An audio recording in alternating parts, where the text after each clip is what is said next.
इससे अपलोड कर, इस पे आप ले लो। हाँ शेयर करना है।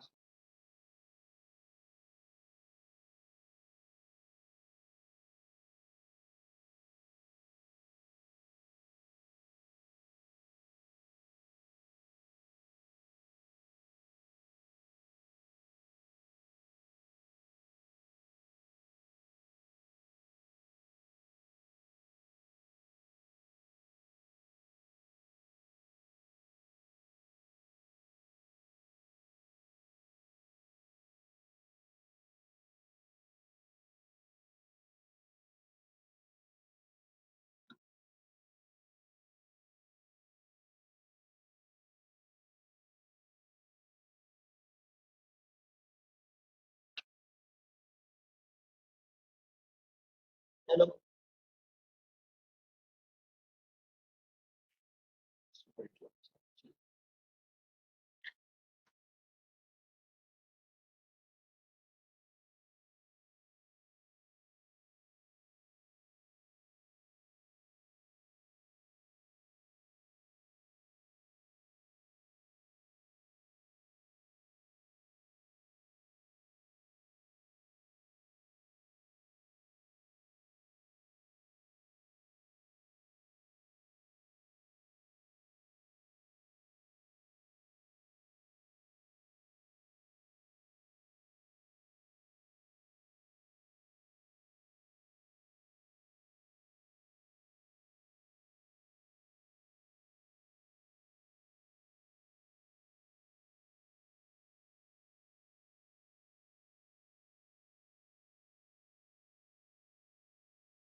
Hello.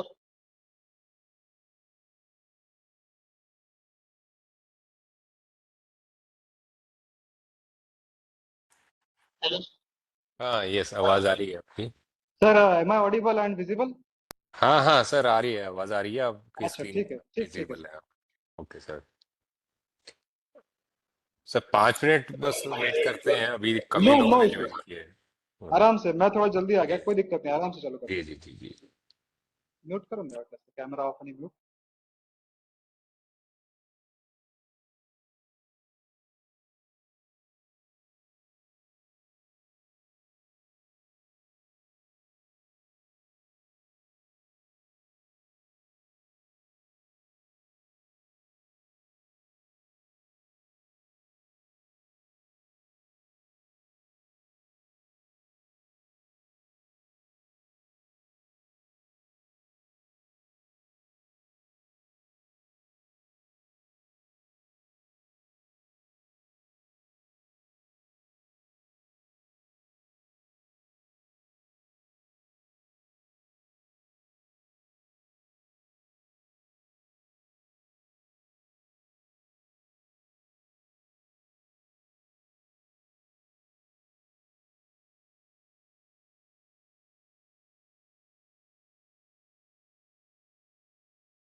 Sir, I think we can start now.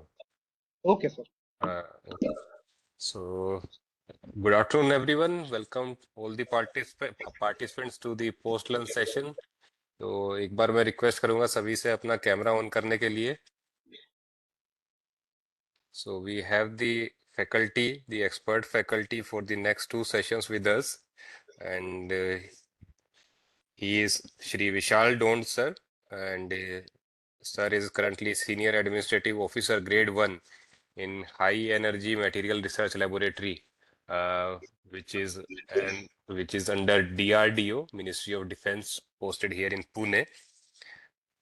To briefly introduce sir, sir holds engineering degree in electronics and communication, and he has served as an administrative officer scale 1 in New India Assurance for about 5 years.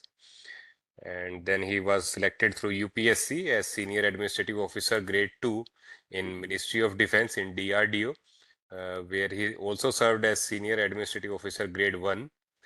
And Sir has also served as Chief Administrative Officer at Central Water and Power Research Station, CWPRS, under our own ministry here in Pune. And currently, Sir is there as Senior Administrative Officer Grade 1 HEMRL, that is High Energy Material Research Laboratory, DRDO, Pune. Sir has been a visiting faculty member for various training programs and training institutes, and his expertise lies on the topics including administrative matters like CCS, CCA conduct rules, administration and establishment, LTC, leave rules, record management, office procedures, communication skills, etc. So with this brief introduction, I welcome Shri Vishal Dilip Dond sir to this training program, and sir will be taking the next two sessions, which will include the session on noting, drafting and office procedures, and also session on conduct rules and CCS, CCA rules. So with this, I welcome you, sir, and I now request you to please take this session forward. Over to you, sir. Yes. Thank you. Thank you so much, sir. Very good afternoon to all the participants. Today, we will be deliberating upon the CCS conduct tool and noting drafting, which is a very essential component if you are working in a central government office. So I assume all of you might have spent at least 2 to 3 years in a government service. So assuming that you might be having a bit of idea about conduct tool, we will proceed with the session. So let it be a kind of interactive session. I'll be going through the conduct tool, not exactly rule by rule, but in a narrative form. If you have any query, you can raise it and put it in a chat box. I'll be visiting the chat box intermittently. So with this, we can start our session. PPT can? Yes. Pahla.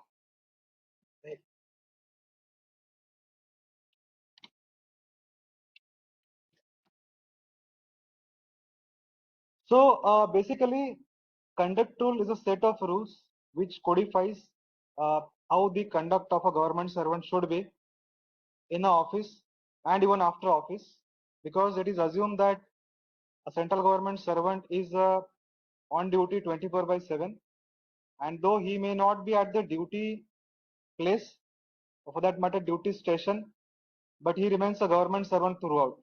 So these conduct rules are bound upon him all the time. From where this conduct tool have arisen? The concept of conduct tool have arisen from the contextual nature of agreement between government and government servant. Basically, it's an agreement between we as a government servant with the government, wherein we have uh, in writing communicated that we will be rendering our services, in return of which we are expecting some wages, pay and allowances, and government of India expect us to follow certain do's and don'ts while discharging these duties. Before we start conduct tool, let us understand the concept of public interest. Public interest means any of your action should justify as per the rules. That means if you are supposed to be in the office by 9 o'clock, say office timing is 9, so you have to be in the office by 9, it's in public interest. That doesn't exactly means it's in the interest of general public, but it's in the interest of government of India. So any action which is rule based is supposed to be in the public interest, right? Now with this concept in mind, the Conduct Rule 3.1 says that a government servant shall at all times maintain absolute integrity. Here there are two keywords. First is absolute. Absolute मतलब absolute, उसमें कोई संदेह नहीं है कि थोड़ा dilute होने के चांसेस है. Absolute means absolute. It's kind of a superlative form. Good, better, best होता है ना, उसके जैसा best. So absolute. There is no iota of, there should not be an iota of doubt about the integrity of a government servant. And then second word is integrity. What is integrity? Integrity is a practice of being honest and showing a consistent and uncompromising adherence to strong moral, ethical principles and values. इसका मतलब ये है कि integrity है या नहीं है, ये तो क्वेश्चन ही नहीं है. You have to ensure and demonstrate while delivering or discharging your duties by being honest and by being showing a consistent and uncompromising adherence to strong moral, ethical principles and values. इसमें consistent and uncompromising दो keywords है. Consistent means you cannot say that my integrity was very good at the start of my joining of government service, but somehow it has faded now. No, it has to be consistent. It has to be on a daily basis. It has to be with the same vigor daily. And then uncompromising. Uncompromising matlab be what circumstances may who is there in front of you. Integrity has to be as per the rule and law. I will behave as per the rule and law. I will not buckle up under the pressure or the temptation, or for that matter, fearing the backlash of anyone, including your subordinates or seniors. That is why uncompromising adherence is required. To what? To strong moral, ethical principles and value. Now, I won't be telling what is good and bad to you. We all are grown up in an Indian context wherein the do's and don'ts, the right and wrong, have been taught to us right from our birth through various practices, be it child rearing practices, through parents, or the education, or the societal system in general. So everywhere your conduct is defined. What is right, what is wrong, what is supposed to be done, what you should avoid to do. So these are the ethical principles and values which one is supposed to follow. So integrity is a kind of wholeness which derives its qualities from other qualities such as honesty and consistency of a character. Why I am pondering more upon integrity is the reason integrity is a very essential column at many places. आपका जो एपार लिखा जाता है उसमें integrity एक column होता है जिसमें तीन ऑप्शन होते हैं. Integrity beyond doubt, integrity can not B ascertain and integrity doubtful. So invariably पहला कॉलम को ही टिक किया जाता है कि भाई इंटीग्रिटी बियॉन्ड डाउट. लेकिन अगर ऐसा है, ऐसा प्रतीत होता है कि आपका कुछ करप्ट प्रैक्टिसेस के एंगल से you are under scanner or you're not performing your duties with the devotion, or you are under the influence of some material consideration, bribe या फिर कोई favor seek करना, so in that case your integrity is doubtful. And if the reporting officer is not able to assess your integrity, he may write second option, integrity cannot be assessed, maybe because he has not seen you for sufficient length of duration, or maybe he still holds some sort of observation with respect to you. So that's why integrity column is very important.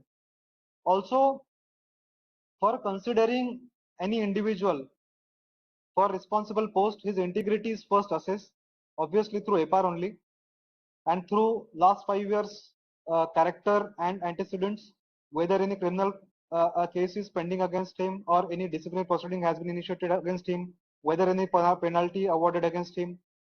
So if not, then integrity is beyond doubt, right? That's why integrity column assumes a significant importance.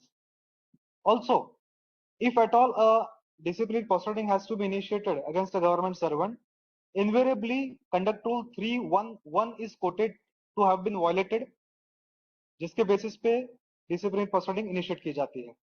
ठीक है? That's why integrity बहुत important है. ये कुछ general चीजें हैं. Integrity और भी क्यों इंपॉर्टेंट है? Because government servant is endowed with the prestigious designation, power दी जाती है, डिस्क्रिप्शन है, रिस्पॉन्सिबिलिटी है, फंड्स को एक्सेस है, there's a concept called commons dilemma. Means if someone has access to government funds or public funds, there's a temptation of spending it just like that. So it is expected that you spend the government resources as if you're spending from your own pocket. Also, integrity has a direct bearing on a character of the community also. बोला जाता है ना कि देखो government servant होके कैसी हरकतें कर रहे हैं. So the misdeeds of a government servant gets more viral than that of a layman. That's why integrity is very important for the civil servant. Decline in integrity, why? Because still we are in a colonial hangover of a attitude of administration. We at times are indifferent to the needs of society. We unfortunately inculcate the sense of superiority. We succumb to practice of favoritism, nepotism. We get susceptible to the biases. Chalta hai culture, easy going or light-hearted, not taking your role and responsibility seriously. Also weak enforcement, lack of public opinion against corruption, false tolerance. तो ये सारी चीजें हैं जिसकी वजह से integrity day by day government servant में कम होते जा रही है. However, government has taken certain steps wherein now FR56J is deployed. अगर ऐसा लग रहा है कि भाई deadwood has to be chopped, इनका रिक्वायरमेंट नहीं है ऑर्गेनाइजेशन में, या फिर बहुत से उनके अगेंस्ट में केसेस बने हैं, सो इन दैट केस इंटीग्रिटी का सहारा लेके government can cartel your service at the age of 50 or 55, depending upon which group you belong to, group A or group B or group C. Also, government is providing sorts of incentives, timely DA दिया जाता है, timely pay commissions आते हैं, so that corrupt practices को they can curtail. और government servant को livelihood के लिए जो रिक्वायर्ड बेयर मिनिमम रिक्वायर्ड है, that much government should assure. ये सारी चीजें गवर्नमेंट कर रहा है. Yes, let us go to chat box if any query. Yeah, if any query, please raise. Am I audible? Anybody can please confirm. If I am audible clearly, you are able to understand. Yes, sir. Yes sir. जी जी, कोई भी Yes, sir. Doubt हो आपको, जी कोई भी doubt हो आप पूछे, क्योंकि ऑनलाइन लेक्चर में मुझे समझ में नहीं आता है कि सामने वाले को कितना इफेक्टिवली मैसेज पास हो रहा है. But still in between I will come in chat box. अगर कोई भी क्वेरी हो आप उस पर ड्रॉप कीजिए, ठीक है. सो कंडक्ट टूल 3 जो है, it's a mother of all the conduct tools. जैसे हमने देखा 311 में लिखा था, government servant has to ensure integrity all the time. Conduct tool 312 बोलता है he has to maintain devotion to duty also. So devotion और integrity goes hand in hand. अगर किसी की इंटीग्रिटी है तो डिवोशन टू ड्यूटी आ ही जाएगा. डिवोशन टू ड्यूटी मतलब क्या? It's a strong feeling of loyalty, love and admiration that a worker has for the work that enables his desire to exert more time, energy and effort in carrying out his duty. ये अंदर से आता है आपका. अगर आपको आपके काम के प्रति लगन है, निष्ठा है, तो अपने आप अपने काम के प्रति समर्पित रहोगे, अपने काम को पसंद करोगे और अपने काम को अच्छी तरीके से निभाने की कोशिश करोगे. It is somewhat different to indifference to duty or easy going or light hearted approach to the duty. मतलब ठीक है, क्या इतना लोड लेना, छोड़ो ना, चलता है. दैट चलता है culture is absolutely against the devotion to duty. So government servant may outside project himself that he is not that serious, but from within he has to take his job very seriously, because ultimately it's a public service and whatever you do, it has directly or indirectly repercussion on the public life. So ethically also, logically also and legally also, it's pertinent that you should maintain devotion to duty. Then conduct rule 313 states there are certain acts which if government servant performs, then it can be said that it's unbecoming of a government servant. मतलब ऐसे कुछ act है अगर आपके तरफ से जाने अनजाने में हो गए तो ऐसा माना जाएगा कि आपने जो एक्ट किया है वो आपको unbecoming of a government servant बनाता है. मतलब आप गवर्नमेंट सर्वेंट के लायक नहीं हो, अगर हिंदी का हम एग्जैक्टली इसका ट्रांसलेशन देखें. ठीक है, क्या क्या वो एक्ट है? ये वो सब एक्ट है. अगर गवर्नमेंट सर्वेंट अपने एम्प्लॉयर के लिए वर्क प्लेस को अनसेफ बनाता है. अनसेफ बनाता है मतलब क्या? कि वो ऐसी कोई हरकत करता है जिससे बाकी लोगों की सेफ्टी को हार्म पहुंच सकता है, वो एम्प्लॉयर को धमकियां दे रहा है, या बाकी कलीग्स को न्यूसेंस क्रिएट कर रहा है, या गाली गलौज में अभद्र तरीके से बात कर रहा है, या फिर उनको काम नहीं करने दे रहा है। तो ये सारे जो भी काइंड ऑफ न्यूसेंस बिहेवियर है, ये अमाउंट टू मिसकंडक्ट। अगेन, अगर गवर्नमेंट सर्वेंट का एक्ट इतना इमोरल है कि उसके ऊपर कोई ट्रस्ट ही नहीं कर पाएगा, एक बार चांस दिया, दो बार चांस दिया, but he is not able to come up with the correct attitude और the corrective measures, then we can say that he is grossly immoral. ये एक्ट उसको बनाता है unbecoming of a government servant. Abusive और disturbing the peace, आपको बताया। या फिर जो फोर्थ नंबर का पॉइंट है, वेरी इंपॉर्टेंट, अगर आप आपका काम अच्छे से नहीं कर रहे हो, बस इसीलिए कि आपको कोई आके कोई लुभावना ऑफर दे कि भाई मेरा काम प्लीज कर दो, ये भी डिवोशन टू ड्यूटी के अगेंस्ट में या फिर unbecoming of a government servant के दायरे में आएगा। मतलब जानबूझ के आप सामने वाले को परेशान कर रहे हो सो दैट वो आपको आके कुछ ऑफर करे। So you should not open before yourself temptation for not discharging your duty properly.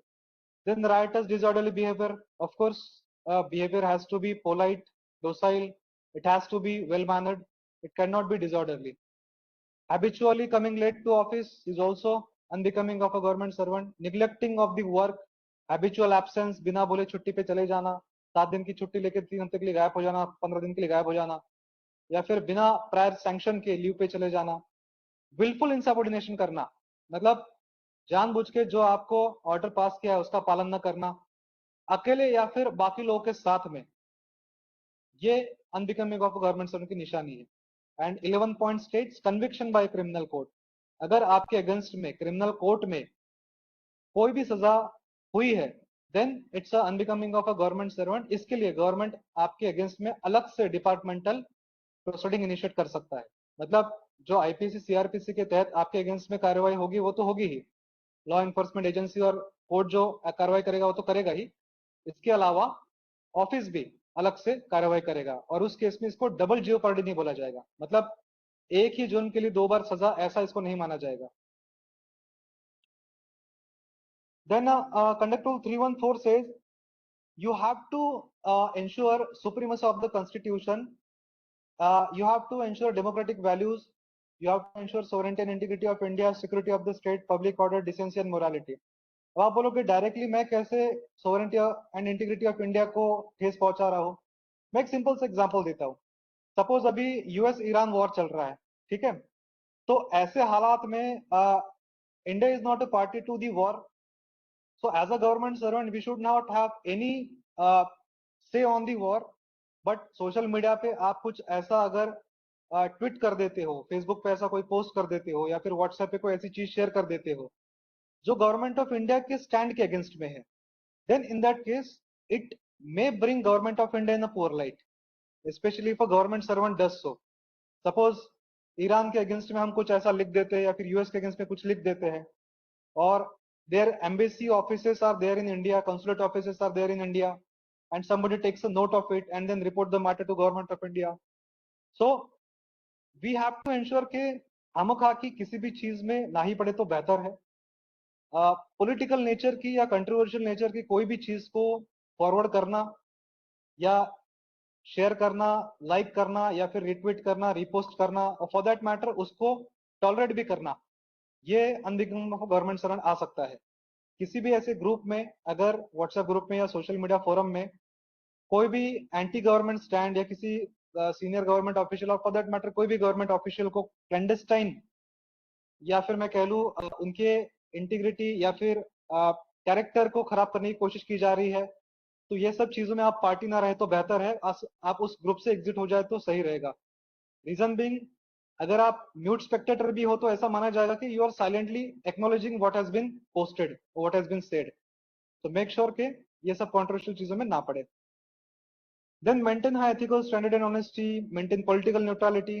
Political neutrality मतलब गवर्नमेंट चेंज होते रहेगी लेकिन गवर्नमेंट ऑफ इंडिया कभी चेंज नहीं होगी। गवर्नमेंट ऑफ इंडिया जो ढांचा है वो वैसे ही रहेगा।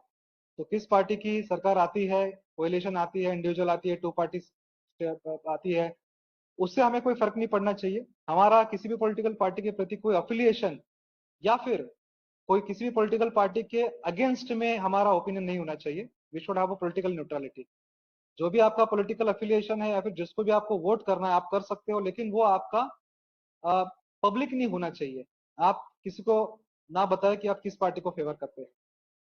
देन अपने कार्य करते वक्त अकाउंटेबिलिटी और ट्रांसपेरेंसी मेंटेन करें, जनरल पब्लिक के प्रति रिस्पॉन्सिव रहे, स्पेशली वीकर सेक्शन के प्रति कर्टेसी और गुड बिहेवियर मेंटेन करें। और जैसे मैंने पहले भी बताया कि कोई भी कार्य हो, डिसीजन हो, वो पब्लिक इंटरेस्ट में ले। ऐसा मान के चले कि जो भी पब्लिक रिसोर्सेस है वो मुझे एफिशिएंटली, इफेक्टिवली और इकोनॉमिकली खर्च करने हैं, as if I am spending from my own pocket, right. So जैसे ऑफिस प्रीमाइसेस में या आपके रूम में गवर्नमेंट की जो प्रॉपर्टी है, प्रिंटर है, स्कैनर है, पेपर्स है, पीसी है, टेबल है, आप अज्यूम कीजिए कि अगर ये आपकी घर की चीज होती तो आप किस डेलिकेट तरीके से उसको ट्रीट करते, संभाल के यूज करते, इकोनॉमी के साथ यूज करते। वैसे एक्सपेक्टेड है कि आप गवर्नमेंट रिसोर्सेस या फिर पब्लिक रिसोर्सेस को भी यूज करें। देन अगर आपके कोई पब्लिक और प्राइवेट इंटरेस्ट क्लैश हो रहे हैं तो गवर्नमेंट को रिपोर्ट करें। कोई भी व्यक्ति, गवर्नमेंट सर्वेंट किसी भी व्यक्ति के फाइनेंशियल या फिर अदर ऑब्लिगेशन में ना आए। Reason being, if you are under financial और other obligation to someone else, then in that case there may arise an occasion wherein that person will seek a favor in return of the favor done by him to you. So ऐसा लेन then वाला मामला ना हो। Then कोई भी government servant अपनी official position का misuse ना करे, अपने ऑफिशियल पोजीशन का मिसयूज करके फाइनेंशियल या फिर मटेरियल बेनिफिट उसमें से सीख ना करे। कोई भी डिसीजन लेते वक्त फेयरनेस और इम्पार्शलिटी से काम करे। जो भी laws, rules, regulation, establish practice है उनकी मान मर्यादा का ध्यान रखे और उसके हिसाब से कार्य करे। ये सारी चीजें आपको सुनने में या देखने में थोड़ी किताबी लग रही होगी, ऐसा लग रहा होगा यार ये तो सबको पता है, इसमें नई क्या चीज है। दिक्कत तब आती है कि आपके द्वारा जाने अनजाने में कोई ऐसा unbecoming of a government servant act हो जाता है और फिर आपके अगेंस्ट में जब चार्जशीट बनती है तो ये सारे चार्जेस उसमें लगाए जाते हैं। ये एक एक वर्ड उस वक्त में बहुत इंपॉर्टेंट होता है। जैसे मैं अगर आपको एग्जांपल देता हूँ, लेक्चर सपोज हमारा 3 बजे था, ठीक है, आप 3:15 तक के सपोज कोई ज्वाइन नहीं कर पाया। अगर कॉम्पिटेंट अथॉरिटी को लगता है कि अरे 3 बजे का लेक्चर था लेकिन ये 3:15 आए हैं और कोई जस्टिफाइड ग्राउंड नहीं है उसे 3:15 आने का उस व्यक्ति को, उस केस में ये कहीं ना कहीं पे आपका lack of devotion to duty दिखाता है। अब आप बोलोगे 15 मिनट से क्या ही फर्क पड़ता है? फर्क तो वैसे नहीं पड़ता है, लेकिन रूल क्या कहता है, नहीं, टाइमली डिस्चार्ज ऑफ ड्यूटी में अगर आपको 8:30 बजे से 5 बजे तक का पेमेंट फुल दिया है including half an hour of lunch break as per the labour laws, तो फिर बाकी जो भी आपका टाइम है वो गवर्नमेंट ऑफ इंडिया के यूज में या फिर फ्रूटफुली उनके यूज में आना चाहिए, है कि नहीं? तो बात यहाँ पे 10-15 मिनट की नहीं आती है, बात यहाँ पे आती है कि ये छोटी छोटी चीजें बाद में बहुत मैटर करती है अगर जब एक्शन लेने की बात आती है तो। सो कोशिश करें कि हमारे बॉडी लैंग्वेज में ही ये सारी चीजें इम्बाइब्ड हो, सो दैट कि गलती से भी हमसे कोई ऐसा मिसकंडक्ट ना हो जाए कि जिसको लेके फिर बाद में फ्यूचर में कभी हमें दिक्कत फेस करनी पड़ सकती है। Then you are suppose to maintain confidentiality in the performance of your duties. जो भी आपको फाइल का, केस का या फैक्ट्स का एक्सेस मिल रहा है वो इसलिए मिल रहा है बिकॉज आप उस पोजीशन पे bye virtue of your government service पहुंचे हो, इसलिए आपको मिल रहा है। तो एज अ इंडिविजुअल उसका फायदा ना करे, कॉन्फिडेंशियलिटी मेंटेन करे, व्हाट्सएप पे चीजें लीक ना करे, प्रायर ही किसी को इंफॉर्मेशन या इनपुट ना दे। ये सारी चीजें आपके अगेंस्ट में जा सकती है। सो अगर क्रक्स में देखें तो आपको आपकी duty highest degree of professionalism और dedication to your best of abilities के हिसाब से परफॉर्म करनी है, ठीक है। कंडक्ट रूल 3, 1, 1, 2, 3 या 4 जो भी थे अब तक के, उसमें हमने देखा कि क्या क्या गवर्नमेंट सर्वेंट को करने से बचना चाहिए।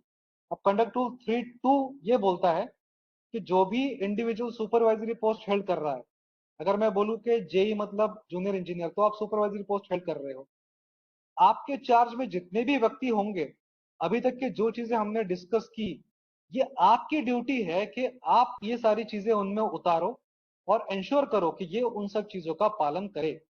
ये कंडक्ट रूल 3.2 क्लियरली बोलता है। इसलिए बोला जाता है कि आपके ऊपर जिम्मेदारी होती है आपके सबॉर्डिनेट की। किसी डिस्ट्रिक्ट में पुलिस एट्रोसिटी हो जाए या फिर पुलिस एक्सेस हो जाए तो वहां के एसपी को क्यों ट्रांसफर किया जाता है? बिकॉज इट इज एक्सपेक्टेड कि the superintendent of police of that district should have ensure that his workforce is functioning as per the rules and they are devoted to their duty, they are the force of highest integrity, so there should not be a scope of error। इसीलिए owners lies upon the supervisory officer और the superior officers. ठीक है। Then किसी भी व्यक्ति को instruction देते वक्त में कोशिश करे कि ऑर्डिनरी राइटिंग में इंस्ट्रक्शन दे। राइटिंग में इसलिए क्योंकि ओरल इंस्ट्रक्शन की वैल्यू नहीं है। ओरल इंस्ट्रक्शन जैसे दे के कोई कह सकता है ऐसा मैंने तो बोला ही नहीं था, है ना। या फिर इंस्ट्रक्शन जिसको दिए वो भी बोल सकता है कि अरे मुझे तो ऐसा कोई इंस्ट्रक्शन दिया ही नहीं था। इसलिए कोशिश करें as far as possible instruction देते वक्त, या फिर ऐसा इंस्ट्रक्शन जहां पे आपको लग रहा है कि थोड़ा डाउट है, गड़बड़ वाला मामला हो सकता है, वहां पे रिटर्न में लेते वक्त आप थोड़ा सा ध्यान रखें। रिटर्न में इंस्ट्रक्शन को इंसिस्ट करें, लेकिन पीटी या छोटे छोटे पेटी जो मैटर्स है उसके लिए रिटर्न इंस्ट्रक्शन इंसिस्ट ना करें। जैसे कि आपको बुला रही है कल तक कि इस कार्य को आप अंजाम दे दीजिए, हर चीज में उसको बोलना नहीं आप पहले लिखित में दीजिए। ऐसा नहीं होना चाहिए कि आप डायलिटरी टैक्टिक प्ले कर रहे हो, मतलब जानबूझ के काम को डिले कर रहे हो। ठीक है। तो ये कोशिश करना है कि इसका फाइन बैलेंस होना चाहिए। देन धीरज पानी पीना है मुझे। Then it's a duty of the official supervisor, official superior to confirm the same in the writing। अगर किसने आपसे मांगा कि भाई रिटर्न में इंस्ट्रक्शन दीजिए, तो ये ड्यूटी लिखा है सुपीरियर ऑफिसर की कि भाई हाँ अगर जूनियर ने बोला है ड्यूटी क्या कहते हैं रिटर्न में इंस्ट्रक्शन दीजिए, तो आपको रिटर्न में इंस्ट्रक्शन देना पड़ेगा। प्रॉम्प्टनेस एंड कर्टेसी का मतलब है कि आपका कार्य आपको तत्परता के साथ, शिष्टाचार के साथ उसे अंजाम देना है। ना ही आपको काम का बहुत एरोगेंस हो, आपने किसी के का काम किया तो एरोगेंस हो, या फिर ना ही आपको आपके पोस्ट का ईगो हो। बेसिक कर्टेसी मेंटेन करनी है। और प्रॉम्प्टनेस मतलब आपको जल्दी जल्दी काम को खत्म करना है। एक सेकंड। हाँ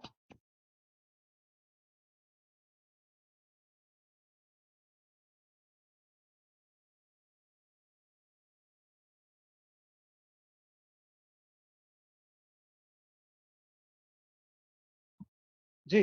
अ, तो next is 3B states. You have to observe the government policies on the age of marriage. 18 और 21 साल जो गवर्नमेंट की लाइन से एज लाइन से उसका पालन करना है। प्रिजर्वेशन ऑफ एनवायरनमेंट में आपका रोल जहाँ पे भी आता है आपको उसे अंजाम देना है। प्रोटेक्शन ऑफ वाइल्ड लाइफ और कल्चरल हेरिटेज को गवर्नमेंट ऑफ इंडिया की जो पॉलिसीज का पालन करना है। और सबसे important prevention of crime against woman को लेके जो गवर्नमेंट की गाइडलाइंस है, रूल्स है, रेगुलेशन है, उसको गवर्नमेंट सर्वेंट को पहले पालन करना है। तो गलती से भी आपके तरफ से ऐसी कोई अ, घटना ना हो जाए कि जिसको लेके बाद में परेशानी हो रही है, या फिर आपके अगेंस्ट में केस आ रहा है, दहेज उत्पीड़न का मामला हो या डोमेस्टिक वायलेंस का मामला हो। अगर आपकी स्पाउस ऑफिस में इन बातों को लेके कंप्लेंट करती है, then office will take a proper note of it and then appropriate action can be initiated against you, because conduct rule 3B2 clearly states कि it is the government servants duty to ensure that government की जो policy है regarding prevention of crime against woman उसका वो पालन करे। और next conduct rule 3C, ये विशाखा गाइडलाइंस के बाद में ऐड किया है कंडक्ट रूल में, जिसमें क्लियरली कहा है कि there are certain provision specially for working woman regarding prohibition of sexual harassment. ये गवर्नमेंट सर्वेंट को पालन करना है। तो इसका डिटेल में लेक्चर होता है, आई होप आपका लेक्चर हुआ होगा। इन नटशेल में आपको बता देता हूँ कि कोई भी गवर्नमेंट सर्वेंट किसी भी ऐसे एक्ट में इंडल्ज ना हो जहां पे किसी भी महिला को वर्क प्लेस में ऐसा लग रहा है कि उसके साथ में यौन उत्पीड़न हो रहा है। मतलब ऐसा है कि कोई भी व्यक्ति डायरेक्टली या फिर इनडायरेक्टली फिजिकल कांटेक्ट या एडवांसेस करने की कोशिश ना करे। सेक्सुअल फेवर मांगना या फिर सेक्सुअल कलर्ड रिमार्क देना या फिर अभद्र पोर्नोग्राफिक मटेरियल दिखाना या शेयर करना, या कोई भी ऐसा unwelcome physical verbal non verbal conduct जिसको लेके महिला को आपत्ति होती है और जिनको लगता है कि ये सेक्सुअल नेचर का इनका कंडक्ट रहा है। इस केस में onus lies upon the one against whom the allegation has been made. मतलब जिसके अगेंस्ट में एलिगेशन किया है, ये उनकी ड्यूटी है कि उनको बताना है कि हमने ये कंडक्ट नहीं किया है। तो onus lies upon you if you are allege, तो आपको ये प्रूव करना पड़ेगा कि हमने ऐसा कुछ नहीं किया है। ठीक है। सर्कमस्टांसेस मतलब किसी भी महिला को प्रेफरेंशियल ट्रीटमेंट या फिर थ्रेट देना या फिर झांसा देना कि भाई आपके प्रमोशन करा देंगे या आपकी एम्प्लॉयमेंट सुनिश्चित कर लेंगे, या फिर किसी महिला के काम के साथ छेड़छाड़ करना, इंटरफेरेंस करना, या फिर उन्हें ह्यूमिलेटिंग ट्रीटमेंट देना। तो यह सब हरासमेंट, सेक्सुअल हरासमेंट के दायरे में आ सकता है। कुछ कंडक्ट रूल 3 के कंटेक्स्ट में इंपॉर्टेंट डिसीजंस आए हैं, वो एक बार आप देख लीजिए।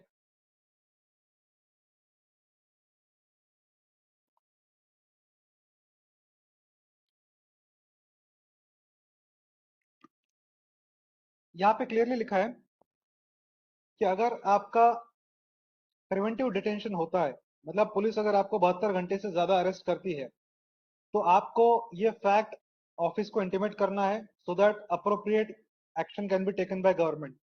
अप्रोप्रिएट एक्शन में यूजुअली गवर्नमेंट उसको डीम सस्पेंशन पर डाल देती है। देन कंडक्ट रूल और फंडामेंटल रूल में कभी भी क्लैश आएगा तो the conduct rule will prevail, because the honorable court in multiple judgments have stated that a government servant has chosen the government service voluntarily। कोई बंधन नहीं आपके ऊपर डाला है। तो जब आपने सर्विस को वॉलंटरीली एक्सेप्ट किया है, तो उसके साथ जो कंडक्ट रूल आए हैं जो कि इनवॉलंटरी इन नेचर है, मतलब कंडक्ट रूल को मानना ना मानने का आपके पास लिबर्टी नहीं है, आपको मानना ही पड़ेगा। तो आप ये नहीं कह सकते अगर कि भाई आर्टिकल 14 मुझे राइट टू फ्रीडम देता है, मैं चाहूँ वहां पे जा सकता हूँ, या फिर आर्टिकल 21 राइट टू लिबर्टी के, राइट टू लाइफ के अंतर्गत मैं कभी भी बिना बोले भी ऑफिस से जा सकता हूँ, वगैरह सारी सारी चीजें। तो conduct rule will prevail over the fundamental rights in such cases. Then किसी भी एजुकेशनल इंस्टीट्यूट में आपको ज्वाइन करना है, हर एक क्वालिफिकेशन लेना है, यू कैन डू सो, लेकिन आपको इसको पहले प्रायर परमिशन लेनी पड़ेगी।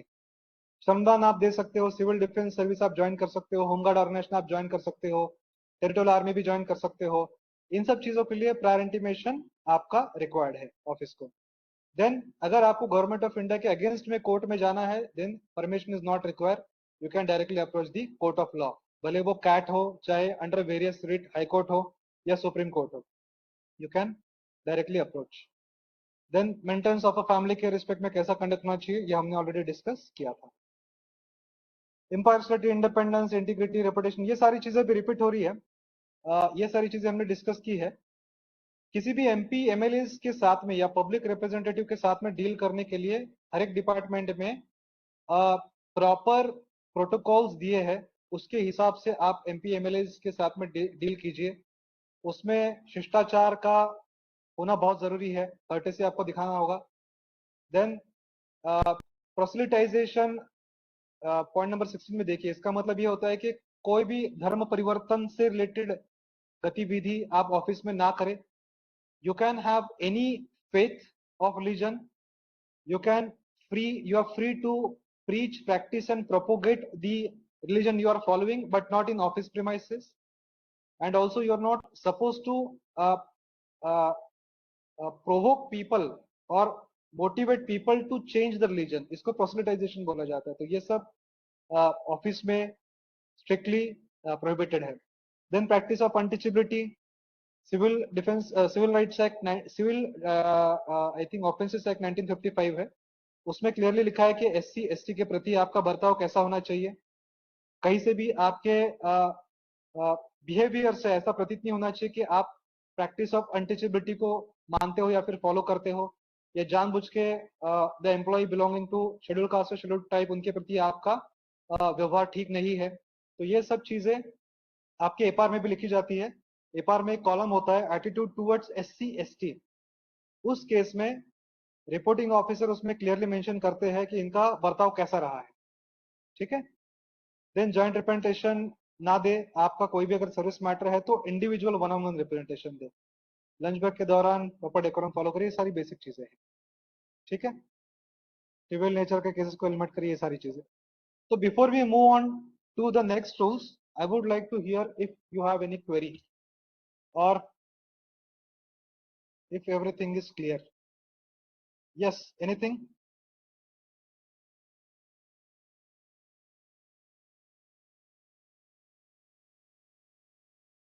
कोई क्वेरी है तो पूछिए।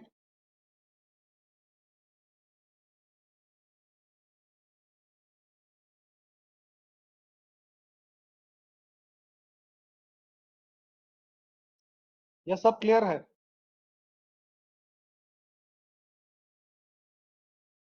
Yes, anyone?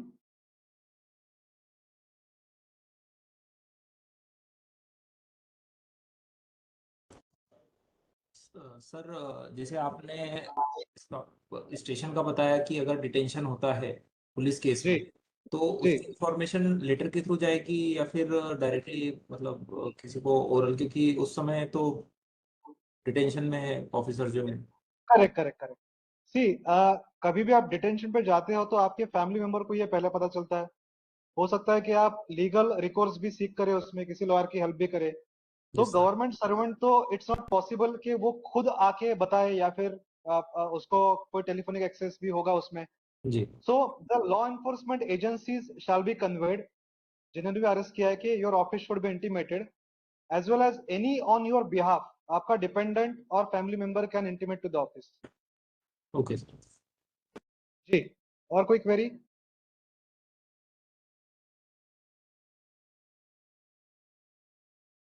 Any other query or shall I move ahead? Just confirm. Fine. I assume everything is clear. So let us move on to the next set of rules. Yes.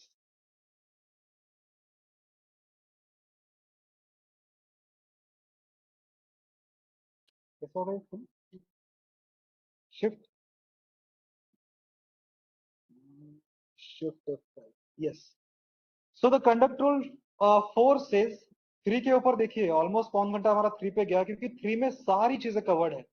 जो basic 25-26 conduct rule है उसमें से 80% जो conduct के बारे में बात की वो कंडक्ट रूल 3 में बात की गई है। So that's a mother of all the conduct rule. Now conduct rule 4 states के कोई भी आपका नियर रिलेटिव, गवर्नमेंट सर्वेंट का नियर रिलेटिव किसी भी कंपनी में ज्वाइन करता है, कंपनी या फर्म में, जिससे आप ऑफिशियल कैपेसिटी में डायरेक्टली डील कर रहे हो, तो ये फैक्ट आपको ऑफिस को इंटीमेट करना है। मैं सिंपल केस में आपको बताता हूँ।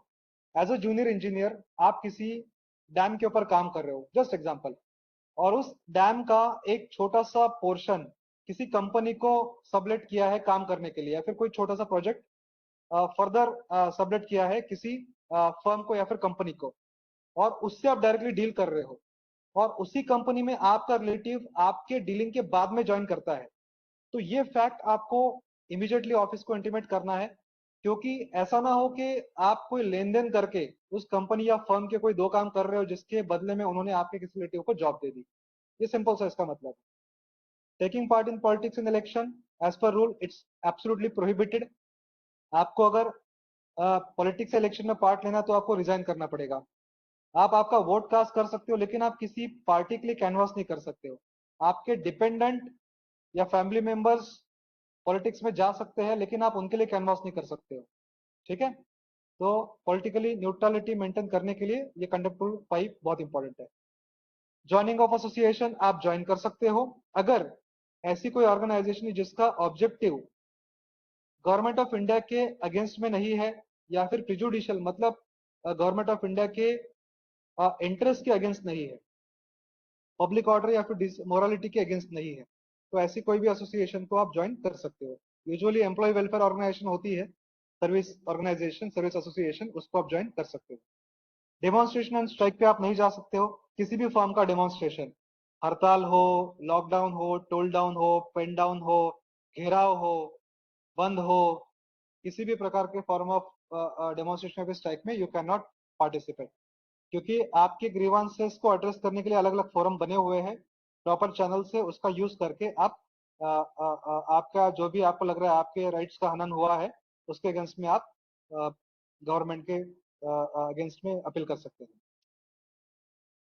कनेक्शन विद द प्रेस और अदर मीडिया में इट इज एक्सपेक्टेड कि आपका किसी प्रेस या फिर मीडिया के साथ में कोई संबंध ना आए, अनलेस आप आपके ऑर्गेनाइजेशन के ऑफिशियल स्पोक्स पर्सन हो।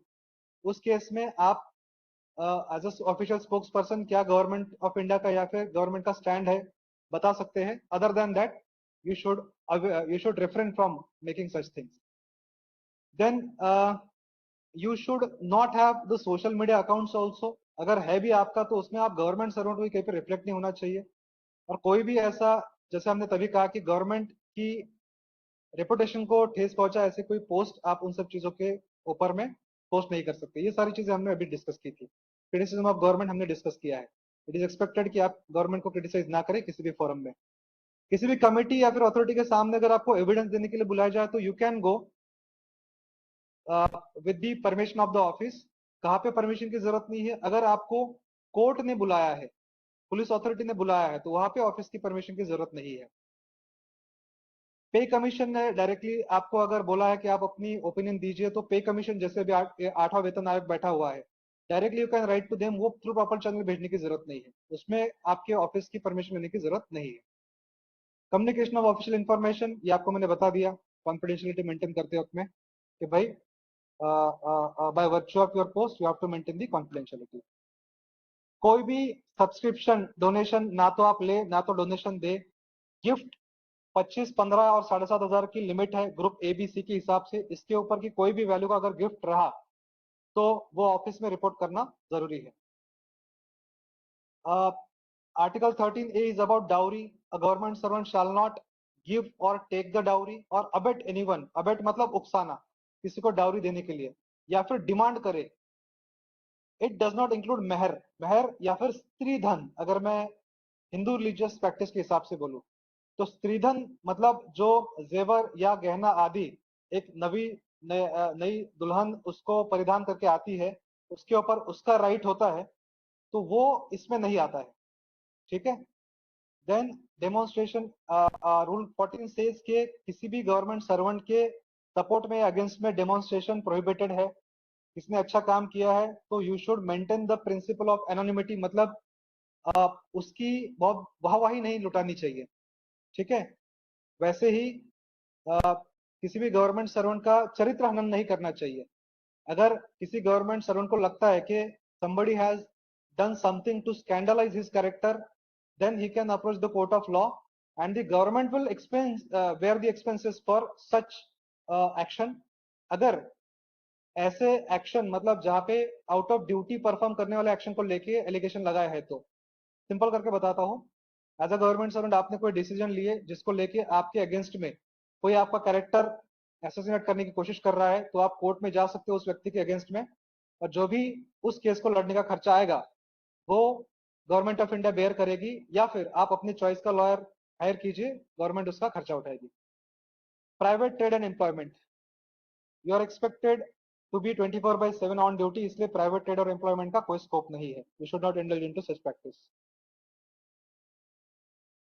ऑनररी या फिर चैरिटेबल नेचर के कुछ काम हो तो उसमें प्रीवियस सैंक्शन की जरूरत नहीं है। लिटरेरी, आर्टिस्टिक, साइंटिफिक कैरेक्टर का कुछ काम हो, जैसे कोई एक साइंटिफिक टॉक आप देने जा रहे हो, किसी एग्जीबिशन में पार्टिसिपेट कर रहे हो, तो जो छोटी मोटी नेचर की चीजें एज एन अमेच्योर जहाँ पे आप मॉनिटरी कोई बेनिफिट सीख नहीं कर रहे हो, वहां पे प्रीवियस सैंक्शन जरूरी नहीं है। गेमिंग प्लेटफॉर्म, या मैं कह लूं जैसे कौन बनेगा करोड़पति, इसमें पार्टिसिपेट करना है, या फिर कोई भी ऐसा इवेंट जिसमें आपको लग रहा है कि आपको मॉनेटरी बेनिफिट दिया जा रहा है, उस केस में prior permission is required. Even for delivering this lecture, I have taken a permission from my office because a government servant cannot participate uh, into any such activity without the prior sanction of the competent authority. Right?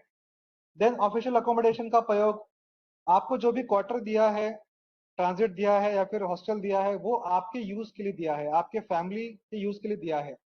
आप उसको further sublet या lease ना करें किसी और के लिए, उसको रूल के हिसाब से मेंटेन करे और टाइमली उसको वेकेट भी करे जब भी आपको प्रॉपर नोटिस हो उसका वेकेशन का। अदरवाइज उसके ऊपर damage rent failing which disciplinary proceeding can be initiated. Investment lending borrowing में गवर्नमेंट का स्टैंड बहुत क्लियर है कि आय से ज्यादा आपकी एक्सपेंसेस नहीं होनी चाहिए। संपत्ति का आपका पूरा ब्यौरा होना चाहिए कि गवर्नमेंट सर्वेंट के पास में कब कितना पैसा कैसे आया, वो सारा चीजें गवर्नमेंट सर्वेंट को बताते आना चाहिए। इंसॉल्वेंसी एंड हैबिचुअल इंडेटेडनेस का मतलब यह है कि गवर्नमेंट सर्वेंट बहुत ज्यादा अपने आप को कर्जे में ना डुबाए। इंसॉल्वेंसी मतलब आपके पास बहुत ज्यादा लोगों का देना है अभी, लेकिन आपके पास में देने के लिए कोई पैसा नहीं है, आइडियली आप बैंकरप्ट हो गए हैं। राइट? ऐसे केस में this is the ground for initiate the disciplinary proceeding. Movable immovable property का डिक्लेरेशन ऑफिस में दीजिए, आपके एडमिन में जाके प्रॉपर्टी प्रोसीजर को समझिए। उसमें मूवेबल का अगर transaction cost more than 2 times your basic value है ऐसी किसी भी मूवेबल प्रॉपर्टी का, तो आपको रिपोर्ट करना है। इमूवेबल के लिए कोई भी उसमें लिमिट नहीं है। कोई भी मूवेबल प्रॉपर्टी का ट्रांजैक्शन हो, प्लॉट हो, फ्लैट हो, एग्रीकल्चर लैंड हो, या फिर कमर्शियल स्पेस हो, दुकान हो, हर एक इमूवेबल प्रॉपर्टी के लिए आपको डिक्लेरेशन देना पड़ेगा। Prior intimation before initiating the transaction and final intimation after the transaction has been over, within 1 month आपको इंटीमेट करना है। विंडिकेशन ऑफ एक्ट, ये मैंने भी आपको समझाया। Rule 20 is about political influence. आपके सर्विस मैटर में आप किसी भी बाहरी पॉलिटिकल शक्ति का प्रयोग ना करें।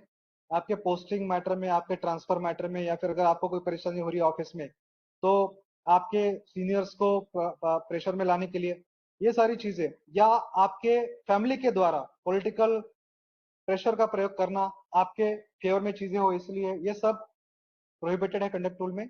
इसके कंटेक्स्ट में आपके अगेंस्ट में एक्शन ली जा सकती है। रेस्ट्रिक्शन रिगार्डिंग मैरिज, जैसा हमने बोला, कोई भी व्यक्ति, जिस व्यक्ति का ऑलरेडी शादी हो चुकी है, ऐसे व्यक्ति से शादी नहीं कर सकता। या फिर कोई भी ऐसा व्यक्ति जिसकी शादी है, शादी हो चुकी है, उससे कोई गवर्नमेंट सर्वेंट जो शादी करना चाह रहा है वो शादी नहीं कर सकता है। बेसिकली सिंपल है, आइदर अनमैरिड होना चाहिए, या फिर लीगली सेपरेटेड होना चाहिए, या फिर स्पाउस इज नो मोर होना चाहिए। Otherwise this will violate the rule 21। और एज का जो है 18 और 21, उसको ऑनर करना है। Consumption of intoxicating drinks and drugs is prohibited. Office में नशे की हालत में आना, या ऑफिस प्रेमाइस में या ड्यूटी पर रहकर धूम्रपान या मदिरापान या फिर कोई भी ऐसा उत्तेजक पदार्थ का सेवन करना, ये कंडक्ट रूल 22 को वायलेट करता है, और इस कंटेक्स्ट में आपके अगेंस्ट में एक्शन ली जा सकती है। कंडक्ट रूल 22A, ये बहुत बाद में ऐड किया गया। बहुत से गवर्नमेंट सर्वेंट के घर में देखा गया कि छोटू बाबू ऐसे छोटे छोटे बच्चे वहां पे काम कर रहे हैं। तो कोई भी गवर्नमेंट सर्वेंट के घर में कोई भी ऐसा बच्चा जिसकी एज 14 से नीचे ना हो, ऐसा काम नहीं करना चाहिए। अदरवाइज अगर पता चलता है तो this make him liable for disciplinary proceeding. आप बोलोगे 14 साल का क्यों? क्योंकि लेबर लॉज के हिसाब से 14 से 18 साल के बच्चों को काम दिया जा सकता है, लेकिन वो हजार्डस नेचर का ना हो। तो डोमेस्टिक वर्क को हजार्डस नेचर नहीं माना जाता है, इसलिए 14 एंड बिलो प्रोहिबिटेड है, 14 एंड अबव को प्रोहिबिट नहीं किया गया है। Yes, with this we have finished the conduct rule. If you have any query, please do let me no.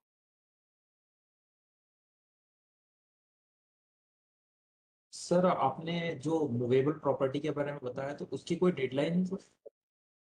Deadline उसमें with in 1 month of transaction. अगर आपने कोई फ्लैट लिया, तो फ्लैट लेने के पहले आपको एक प्रायर इंटीमेशन देना है ऑफिस को कि भाई मैं ऐसा ऐसा एक फ्लैट लेने की चेष्टा कर रहा हूं, जिसमें इतना इतना खर्चा इन्वॉल्व है, जिसको मैं ऐसे ऐसे सोर्सेज से मिटिगेट करूंगा। ठीक है, ये हो गया प्रायर इंटीमेशन। और फाइनल इंटीमेशन मतलब फाइनल आपका अग्रीमेंट बन गया है, फ्लैट आपके नाम पे आ गया है, पूरा व्यवहार हो गया है, उसके 1 महीने के अंदर आपको इंटीमेट करना है। और मूवेबल प्रॉपर्टी के केस में कोई भी चीज खरीदने के विद इन 1 मंथ, 1 महीने के अंदर आपको इंटीमेट करना है। मूवेबल प्रॉपर्टी मतलब आपने कार खरीद ली, जी कार खरीद ली तो with in 1 month of the RC registration आपका जो हो रहा है, डिलीवरी ऑफ योर व्हीकल, उसके 1 महीने के अंदर में आपको करना है। जी, और कोई doubt? Sir.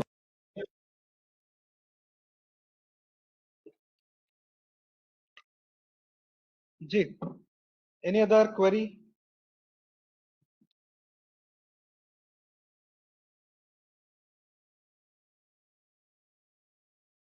Otherwise, we can break for a tea, and then we can again reassemble, say by 4:20.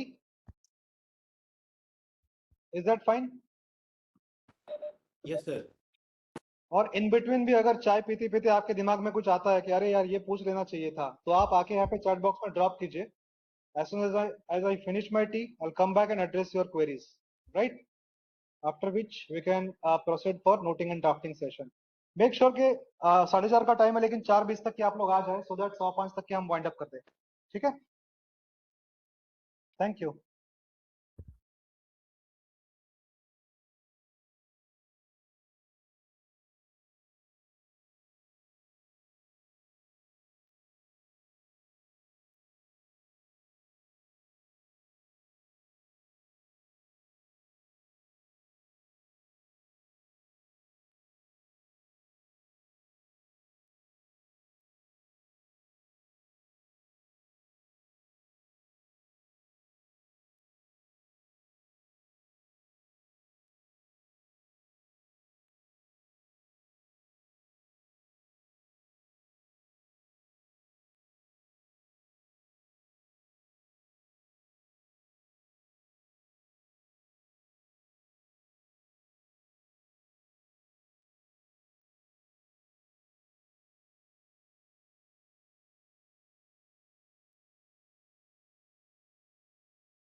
So can we start now?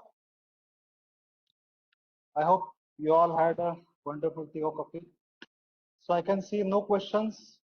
If there are no questions, we can move on to the next session, which is noting and drafting. Am I audible? Yes, sir. Yes. So noting and drafting is quite simple thing. Simple thing in a sense, simple to explain, but it's very difficult to comprehend if you are new to the norms of noting and drafting supposed to be done in a government office. Government of India के parlance में it is said that the transaction of business of Government of India should be in writing. It should be a written record, correct? And the record speak for itself. So how to create a record is one of the basic duties of a government servant. Government office में कोई भी चीज के लिए जो decision होते हैं वो आपके पेपर के ऊपर लिए जाते हैं ताकि एक रिकॉर्ड क्रिएट हो, मतलब उसको एक अथॉरिटी मिले किसी भी एक्शन को लेने के लिए या किसी भी डिसीजन को मंजूर करने के लिए एक अथॉरिटी क्रिएट की जाए, इसलिए उसको पेपर के ऊपर रिकॉर्ड के ऊपर लाया जाता है, राइट? अब गवर्नमेंट ऑफिस में काम कैसे होता है? कोई भी टास्क के लिए या फिर कोई भी प्रपोजल के लिए या फिर कोई भी काम के लिए सबसे पहले एक पेपर मूव होता है. That paper is paper under consideration. मतलब इस पेपर को लेके हमें एक डिसीजन लेना है. उस पेपर के ऊपर में प्रॉब्लम स्टेटमेंट होता है या फिर कोई फैक्ट्स होंगे. उन फैक्ट्स को कंसिडर करके हमें एक डिसीजन लेना पड़ता है, ठीक है? और ये डिसीजन लिया जाता है फाइल नोटिंग के माध्यम से, ठीक है? तो I hope all of you might have seen the file in your government service. File basically क्या होती है? राइट हैंड साइड में पेपर होते हैं अंडर कंसिडरेशन, जिसके बेसिस पे लेफ्ट हैंड साइड में हम नोटिंग बनाते हैं. I hope this is clear. Left hand side में नोटिंग लगाई जाती है, राइट हैंड साइड में पेपर लगाए जाते हैं जिसके बेसिस पे वो नोटिंग बनाई गई है, ठीक है? उस नोटिंग के ऊपर में प्रॉब्लम स्टेटमेंट लिखा जाता है कि भाई क्यों ये नोटिंग पुटअप की जा रही है. तो उसमें ऐसी ऐसी कोई सिचुएशन आई है, उसका समाधान चाहिए, सॉल्यूशन चाहिए, इसलिए वो नोटिंग इनिशिएट की जाती है. हम कोई एक एग्जांपल पकड़ लेते हैं, उस एग्जांपल से आपको आसान होगा नोटिंग ड्राफ्टिंग समझना. तो अब मान के चलते कि नेशनल वाटर एकेडमी को एक कोर्स कंडक्ट करना है. TWC से उनको डायरेक्टिव आया कि भाई हमारी एक बैच ऑफ जूनियर इंजीनियर है, 60 लोगों की बैच है, उनको ऑफलाइन मोड में आपको एक रेसिडेंशियल ट्रेनिंग प्रोग्राम कंडक्ट करना है. ये टेंटेटिव डेट है, इसके लिए आप अरेंजमेंट करें. ऐसा एक CWC हेडक्वार्टर से NW को लेटर आ गया. अब इस लेटर के बेसिस पे डिसीजन लेना है. तो ये लेटर सबसे पहले competent authority who usually happens to be the head of the establishment, उनको पुटअप की जाती है. कैसे पुटअप की जाएगी? In the form of noting. अब नोटिंग में क्या होगा? नोटिंग में जो पेपर अंडर कंसिडरेशन है, किस लिए नोटिंग प्रस्तुत की है, वो सामने लगाया जाएगा. वो लेटर कौन सा है? ये CWC का प्रपोजल कि भाई ऐसी ट्रेनिंग आप कराइए. तो ये letter is a paper under consideration now. सामने उसके बेसिस पे नोटिंग लिखी जाएगी. अब नोटिंग में क्या क्या लिखा जाएगा? नोटिंग में ऐसा ऐसा भाई प्रपोजल आया है CWC से, ऐसा ऐसा उन्होंने रिक्वायरमेंट प्रोजेक्ट किया है, इतने इतने पार्टिसिपेट करने की आशंका है, ऐसा ऐसा उसमें एक्सपेंडिचर इन्वॉल्व है, ऐसे ऐसे लॉजिस्टिक्स इशू इन्वॉल्व है, और इस तरीके से हम पूरा कर सकते हैं. एक रफ नोटिंग वहां पे पुटअप कर दी. और पुटअप करने के बाद में जो हेड ऑफ द एस्टेब्लिशमेंट है, इनका अप्रूवल ले लिया. उनका अप्रूवल, अब दो चीजें उसमें, एडमिनिस्ट्रेटिव अप्रूवल भी है और फाइनेंशियल अप्रूवल भी है, करेक्ट? तो इसलिए नोटिंग ली जाती है कि इट्स वेरी इजी कि जो लेटर आया वो हेड ऑफ द एस्टेब्लिशमेंट को दिखा दो, सर ये लेटर आया है, ये ऐसी बोल रहे हैं कि आप ट्रेनिंग कराइए. बट क्या उसकी अथॉरिटी होती? ओरल इंस्ट्रक्शन वो बोल देते हैं हाँ ठीक है करा लो, बट उसकी कोई अथॉरिटी नहीं है ओरल ऑर्डर्स की। इसीलिए नोटिंग के माध्यम से अथॉरिटी क्रिएट की जाती है, डिसीजन लिए जाते हैं, राइट। तो आप समझते हैं नोटिंग बेसिकली क्या है। It's a written remarks recorded on a paper under consideration. Written remarks का मतलब क्या है कि जैसे ये एनडब्ल्यू का सीडब्ल्यूसी का प्रपोजल आया, ये नोटिंग पे लगाया गया, उसके बाद में जो चैनल ऑफ डिसीजन मेकिंग होगा वो उसके ऊपर अपने अपने रिमार्क लिखेंगे और फाइनली जो डिसीजन मेकर होगा वो उसके ऊपर डिसीजन देगा। तो हो सकता है कि एनडब्ल्यूए में इनिशिएट करने वाला कोई डीलिंग पर्सन हो या फिर सेक्शन ऑफिसर हो, उसके बाद में वो अपना इनिशियल करके आगे नोट को बढ़ाएगा, फिर बीच में डिप्टी डायरेक्टर हो, फिर डायरेक्टर एडमिन हो और उसके बाद में हेड ऑफ द एस्टेब्लिशमेंट हो। ऐसा अगर चैनल होगा तो इन सबके माध्यम से वो नोटिंग रूट होगी, फिर सब अपने अपने रिमार्क उसमें डालेंगे। अब हो सकता है कि सेक्शन ऑफिसर ने इनिशिएट करने के बाद में डिप्टी डायरेक्टर उसमें क्वेरी लगाते हैं कि भाई इसमें फाइनेंशियल एक्सपेंडिचर भी इन्वॉल्व है, तो आप फाइनेंस डिपार्टमेंट से एक बार बजटरी एलोकेशन की बात कर लीजिए। So he may write please seek opinion of finance और budget division, seek the budgetary provision. ऐसा करके अगर उन्होंने लिख दिया तो फिर फाइल वो मार्क कर देंगे कंसर्न ऑफिसर इन बजट, उनके पास वो जाएगी, फिर कंसर्न ऑफिसर बजट उसमें अपना रिमार्क लिखेंगे, फिर वो वापस आएगी, फिर वो अगेन डिप्टी डायरेक्टर उसमें अपना रिमार्क लिखेंगे, फिर आगे वो डायरेक्टर एडमिन जाएगी। वो अगर क्वेरी नहीं लगाते तो फिर वो directly head of the establishment for that matter chief engineer को जाएगी या जो भी इंचार्ज एनडब्ल्यू उनको जाएगी। ठीक है, तो ये चैनल ऑफ डिसीजन मेकिंग हो गया। यही सिंपल कॉन्सेप्ट है नोटिंग का, nothing else. So noting is basically written remarks recorded by whom by the dealing person stating कि स्टेटमेंट ऑफ केस क्या है and then subsequent remark by the decision maker. ठीक है, it's basically a precis of the previous paper. Previous paper मतलब जो paper सामने रखा गया है उसका ये प्रेसी होता है, बिकॉज डिसीजन मेकर के पास इतना टाइम नहीं है कि वो सारी चीजें डिटेल में पढ़े। So what he will do, he will rely upon the basic facts highlighted in the noting. वो पूरा लेटर पढ़ेंगे नहीं, राइट। देन प्रेसी के अलावा ये statement of analysis of the question requiring decision होता है, मतलब उसमें क्या क्या और एंगल आ सकते हैं जो कि उस पेपर में नहीं है। एनडब्ल्यू ने तो सिर्फ एक प्रपोजल रिसीव किया है, लेकिन उसमें क्या क्या एंगल आ सकते हैं, लॉजिस्टिक एंगल आ सकता है, फाइनेंशियल एंगल आ सकता है, फिर बाद में फैकल्टी मेंबर्स को कैसे इनवाइट करें, कौन कौन को बुला सकते हैं वो आ सकता है, स्टे आ सकता है, बहुत सी अलग अलग एंगल आ सकते हैं। तो उसका एनालिसिस करके पूरा का पूरा एक केस वहां पे प्रस्तुत किया जाता है एंड देन सजेशन दिए जाते हैं कि इसमें हम क्या क्या कर सकते हैं और उस सजेशन के बेसिस पे फाइनल ऑर्डर पास किए जाते हैं। ठीक है, तो ये बेसिक नोटिंग का कॉन्सेप्ट है। अब नोटिंग रिटर्न रिकॉर्ड की क्यों जरूरत है ये मैंने आपको बताया, कंडक्ट टूल में भी बोला था कि भाई instruction has to be in written. तो अगर हेड ऑफ द एस्टेब्लिशमेंट को अप्रूवल देना है कि yes you can go ahead with this training program, ये प्रपोजल हमें एक्सेप्टेड है, तो it has to be convert in writing, because उसमें फाइनेंशियल इंप्लीकेशन भी है, एडमिनिस्ट्रेटिव डिसीजन भी है वो, इसलिए रिटर्न में। ऑल्सो पब्लिक रिकॉर्ड्स एक्ट 1993 क्या बोलता है कि जो भी गवर्नमेंट ऑफ इंडिया के डिसीजंस हुए हैं वो रिकॉर्डेबल फॉर्म में हो और वो रिकॉर्ड्स मेंटेन हो, ताकि उस डिसीजन को लेके बाद में अगर कोई इश्यू होता है तो अकाउंटेबिलिटी फिक्स की जा सके, ट्रांसपेरेंसी इंश्योर की जा सके। इसलिए the record should speak itself for itself, that's why noting is essential. And then right to information act 2005 भी बोलता है कि गवर्नमेंट में जो भी डिसीजन लिए जाते हैं नोटिंग के माध्यम से वो हम थर्ड पार्टी को कम्युनिकेट कर सकते हैं अगर वो आरटीआई में इंफॉर्मेशन मांगता है तो, इसलिए भी रिकॉर्ड क्रिएट करना जरूरी है। ठीक है, अब ये तो हो गया कि नोटिंग क्या है, अब नोटिंग कैसे करें इसको लेके कुछ गाइडलाइंस है। तो सिंपल गाइडलाइन है, एक तो नोटिंग आपकी कंसाइज होनी चाहिए। कंसाइज मतलब टू द पॉइंट, बहुत ज्यादा गोल घुमा के ना चीजें लिखे, एकदम कंसाइज लिखे, प्रिसाइजली लिखे, सिंपल और डायरेक्ट हो। सिंपल मतलब भारी भरकम शब्दों का प्रयोग ना करें और डायरेक्ट लिखे कि करना क्या है इसमें, नो पैराफ्रेजिंग। ऊपर में जो बोला है एक पैराग्राफ में सेम दूसरे पैराग्राफ में रिपीट ना करे, रिपीटेशन ना हो और कर्टियस लैंग्वेज का प्रयोग हो। ठीक है, सौम्य लैंग्वेज का प्रयोग हो, उसमें पर्सनल बायस ना हो। ठीक है, यस।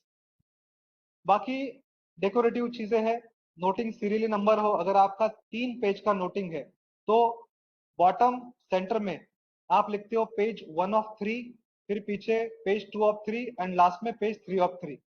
देन सिग्नेचर में डीलिंग पर्सन जो है वो लेफ्ट में इनिशिएट करेगा और जो डिसीजन मेकर है वो राइट साइड में उनका साइन करेंगे उसमें। अगर जो सिग्ने सॉरी, अगर चैनल ऑफ डिसीजन में जो भी है वो ऊपर में लिखे हुए व्यक्ति के रिमार्क से सहमत है तो सिंपली वो साइन करेंगे, वो एडिशनल नोटिंग नहीं लिखेंगे उसमें। सपोज सेक्शन ऑफिसर ने जो भी ड्राफ्ट है वो पुटअप किया नोटिंग का, उसको साइन कर दिया है और डिप्टी डायरेक्टर को लगता है कि भाई ठीक लिखा है, इसमें कोई सुझाव की जरूरत नहीं है, वो अग्री करते हैं जो लिखा है, तो he can simply sign and forward it to the next authority. ठीक है। देन नोटिंग जो भी होती है उसका मॉडिफिकेशन ना करें, मतलब नोटिंग के ऊपर कोई चीज चिपकाना प्रोहिबिटेड है। नोटिंग को म्यूटिलिएट मतलब नोटिंग को फाड़ना, खराब करना, टेम्पर करना, जानबूझ के कुछ चीजों को कंसील करना, चेंज करना, ये सरासर मिसकंडक्ट है। Modification of notes is not permissible. Sectional notes का मतलब क्या है? नोट के विद इन नोट। जैसे एग्जांपल हमने लिया कि एनडब्ल्यू को एक प्रोग्राम रन करना है। अब हो सकता है कि इसमें 3-4 सब्जेक्ट्स है, तो हर एक सब्जेक्ट को अलग तरीके से डील किया जाए। एक नॉर्मल कॉम्प्रहेंसिव सब्जेक्ट ये हो गया कि भाई ऐसा कोर्स कराना है। अब उसी कंटेक्स्ट में अलग से एक नोटिंग ये भी हो सकती है कि भाई कौन कौन फैकल्टी मेंबर होंगे, कौन सी वो टॉपिक लेंगे, उनका ऑनरेरियम कितना पे किया जाएगा, उनका शेड्यूल स्लॉट कौन सा दिया जाएगा, इसके अलग से नोट इनिशिएट किया जा सकता है। लॉजिस्टिक को लेके अलग से नोट इनिशिएट किया जा सकता है। तो दीज आर काइंड ऑफ सब notes. Note with in note is a sectional note. Routine notes मतलब जिसमें आपको अलग से नोटिंग बनाने की जरूरत नहीं है, रूटीन नेचर का ये नोट होता है। जैसे लीव एनकैशमेंट या फिर छुट्टी का आवेदन या फिर एलटीसी का आवेदन, ये एकदम रूटीन नेचर के नोट्स है, इसीलिए इनका टेम्पलेट बना लिया जाता है। अलग से इसको फाइल नोटिंग में लेने की जरूरत नहीं है, क्योंकि इसमें ऐसा नया कुछ लिखने वाली चीज नहीं होती है। इसमें सिर्फ अप्रूवल देने की या फिर नॉट अप्रूव लिखने की जरूरत होती है, तो इसलिए उसके टेम्पलेट बनाए जाते हैं। ठीक है। Then there are certain types of cases जिसके बेसिस पे डिसाइड किया जाता है कि इसमें नोटिंग की रिक्वायरमेंट है या नहीं है। एफिमरल केसेस मतलब इन्हीं को नो नोटिंग केसेस बोला जाता है। सिंपल डाक रिसिट, जैसे एनडब्ल्यू से लेटर आ गया, वो लेटर आने के बाद में आपके डाक सेक्शन में रिसीव हुआ और आपने कंप्लेंट अथॉरिटी को सिंपली फाइल फोल्डर में डाल के दे दिया और उन्हें उसके ऊपर में डायरेक्टली लिख दिया। अब इसमें नोटिंग की जरूरत नहीं है, उस लेटर के ऊपर ही उन्हें लिख दिया, तो इसको नो नोटिंग केस बोला जाता है। रूटीन और रिपीटेटिव केसेस जैसे मैंने बताया, लीव एनकैशमेंट का, एलटीसी का या फिर छुट्टी का आवेदन, इनका टेम्पलेट बनाया जाना चाहिए, इसको अलग से नोटिंग बनाने की जरूरत नहीं है। एक्शन इन करस्पॉन्डेंस मतलब डायरेक्टली पेपर के ऊपर ही लिख देना कि भाई क्या एक्शन लेनी है इसमें। ठीक है, वो एक्शन इन करस्पॉन्डेंस हो गया। डी और ई ये जटिल टाइप के प्रॉब्लम होते हैं, प्रॉब्लम सॉल्विंग केस या फिर पॉलिसी एंड प्लानिंग केस। इसमें बहुत मेटिकुलस लेवल की नोटिंग आपको बनानी पड़ती है। जैसे cadre restructuring proposal for junior engineers of CWC, ये अपने आप में एक पॉलिसी और प्लानिंग केस होगा। इसका बहुत डिटेल्ड में नोटिंग बनेगा, हो सकता है वो 4-5 पन्ने 6 पन्ने का भी नोटिंग बने। ठीक है, तो अस जिस तरीके का सब्जेक्ट एट हैंड होगा उसके हिसाब से आपकी नोटिंग बनी जानी चाहिए। Yes, now before we move, let me just see if you have any query. जी, any query?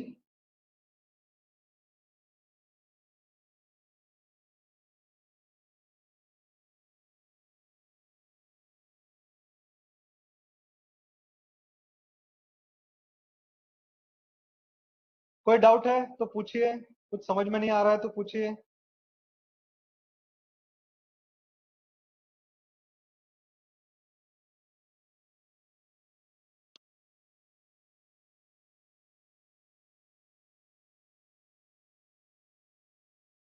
Yes, any doubt? At least somebody can endorse के भाई समझ में आ रहा है।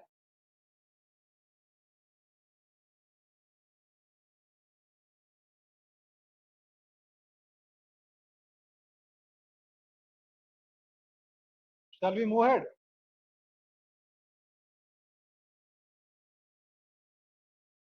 Yes, sir. Fine. If you have any query, please keep on dropping in the chat box. I'll address them. Yes.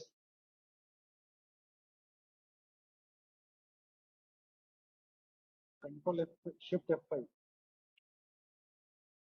हाँ, now noting में clearly कुछ चीजों को मेंशन करना है कि व्हाट इज द प्रॉब्लम, क्यों ये नोटिंग प्रस्तुत की जा रही है, कैसे ये समस्या आई है या फिर कैसे ये नोटिंग की रिक्वायरमेंट पड़ी है, रूल पोजीशन क्या है, SR FR statutory rule, fundamental rule, supplementary rule, fundamental rule, general financial regulation, CCS rules, या फिर कोई पॉलिसी या फिर प्रेसिडेंट क्या बोलता है इसके बारे में, क्या इसमें पॉसिबल बेस्ट सॉल्यूशन हो सकता है, और अगर हमने डिसीजन लिया तो उसके कॉन्सिक्वेंसेस क्या हो सकते हैं। ये सारी चीजें आपके नोटिंग में आती है। ठीक है, अब ये लेफ्ट हैंड साइड हो गया नोटिंग। राइट हैंड साइड में हम क्या करते हैं, रेफरेंसिंग करते हैं। रेफरेंसिंग मतलब कि जो भी नोट आपने लेफ्ट हैंड साइड में इनिशिएट किया है वो किस पेपर के भरोसे पे किया है वो राइट हैंड साइड में लगाया जाता है, और उसके सपोर्ट में और कोई कोई डॉक्यूमेंट जिनका जिक्र नोटिंग में किया है वो भी पेपर लगाए जा सकते हैं। फॉर एग्जाम्पल, CWC का प्रपोजल आया ट्रेनिंग के लिए, तो प्रीवियस प्रपोजल क्या आया था, उसमें हमने क्या किया था, वो रेफरेंस भी हमने सामने लगाया है, ऐसा हम नोटिंग में लिख सकते हैं। और फिर अपोजिट में वो रेफरेंस हम लगा देंगे, सो दैट डिसीजन मेकर उसका रेफरेंस ले ले, उसको देख ले और देख के डिसीजन बना ले कि हाँ भाई इस तरीके से हमने पहले किया था, इस केस में भी हम उस तरीके से कर सकते हैं।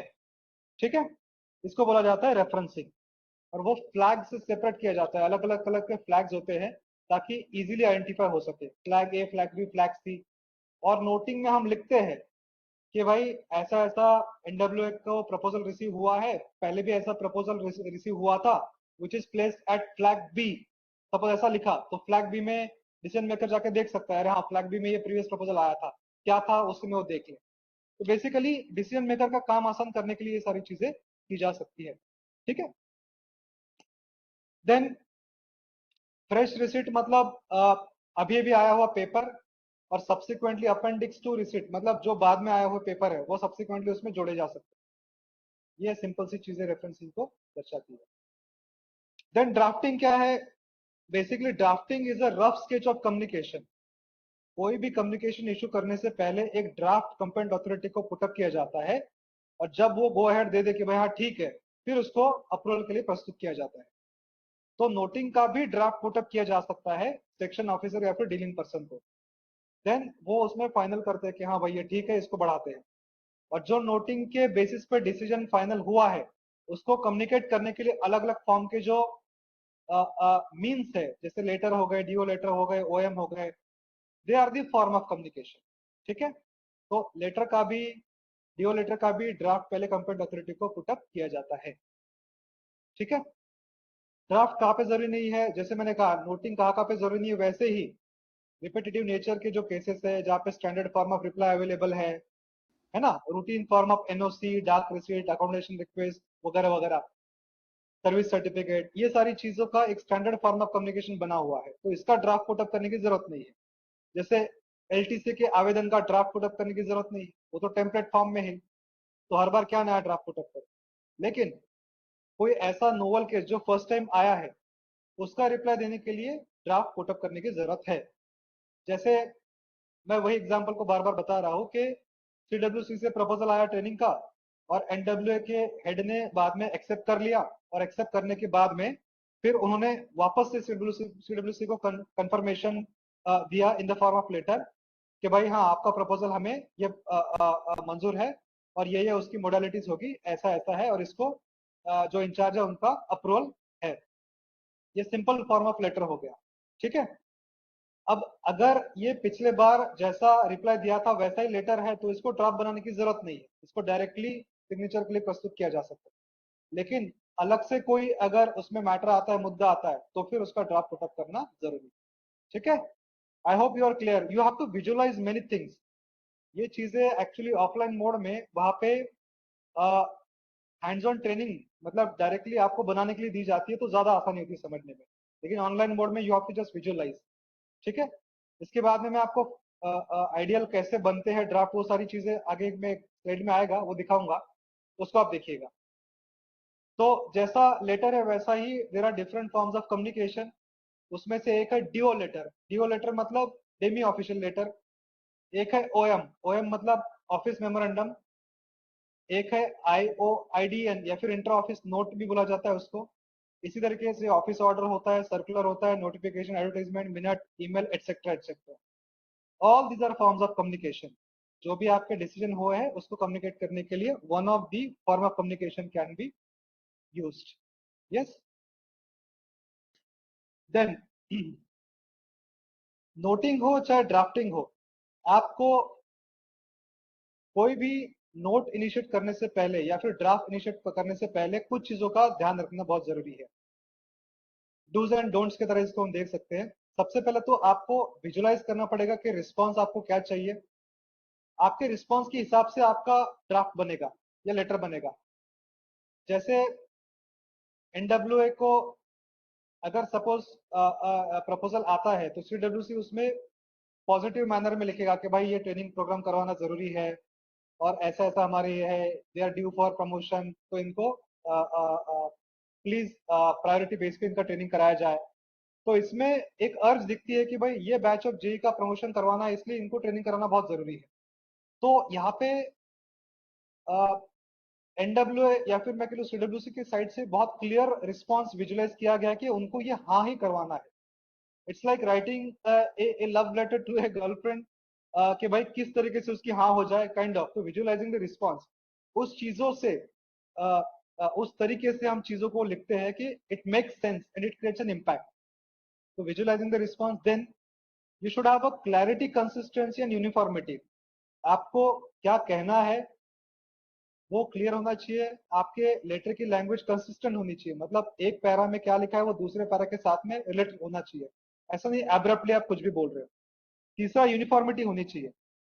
शुरुआत से लेकर अंत तक के एक यूनिफॉर्म स्टैंड आपको मेंटेन करना है। देन रिडंडेंसी ना हो, अननेसेसरी डिटेल ना डाले। वर्बोसिटी मतलब बड़े बड़े शब्दों का प्रयोग ना करें। सर्कमलोक्यूशन मतलब गोल गोल ना घुमाए, या फिर रिपीटेशन मतलब बार बार ना दोहराए। ये सारी चीजों का हमें ध्यान रखना पड़ता है। और किसी भी लेटर में कंक्लूडिंग रिमार्क में एक समरी उसमें दिया, ठीक है। इसके अलावा कुछ जनरल इंस्ट्रक्शन है जो कि लेटर में या फॉर्म ऑफ कम्युनिकेशन में इशू करने से पहले हमें ध्यान देना पड़ता है। व्हाट दीज थिंग्स आर, किसी भी लेटर को भेजने से पहले उसमें रेफरेंस या फाइल नंबर आना चाहिए, सब्जेक्ट आना चाहिए, काइंड अटेंशन टू किसको हम भेज रहे हैं।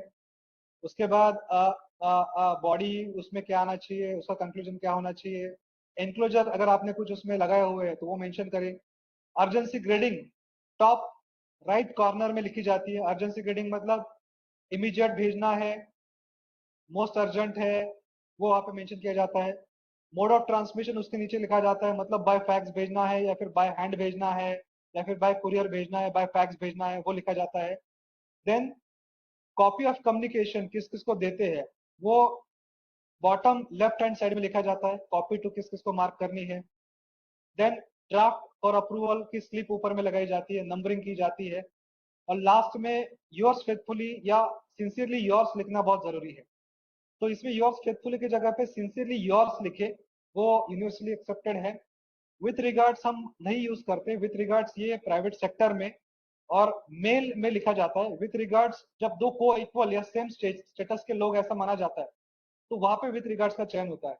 गवर्नमेंट पार्लेंस में हम सिंसियरली और से लिखते हैं, ठीक है।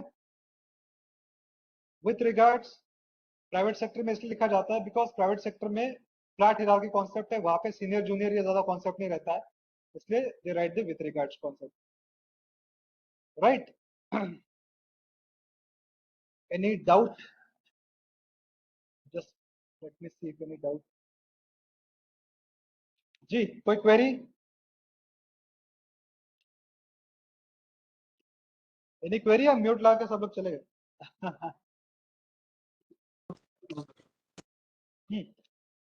जी रविकांत। ना सर, कोई क्वेरी नहीं है सर। अच्छा ठीक है, आई होप सब समझ में आ रहा है। इट्स वेरी डिफिकल्ट, मैं बस स्क्रीन से बात कर रहा हूँ यहाँ पे, मुझे समझ में नहीं आता है कि सामने रिस्पांस कैसा है। तो अज्यूमिंग के स्क्रीन को सब समझ में आ रहा है, I will continue, right. Now next, structure of draft में अब जो प्रीवियस हमने डिस्कस किया ये सब वो चीजें थी कि क्या चीजें आपको करनी है किसी भी नोटिंग को बनाने में या फिर लेटर को बनाने में।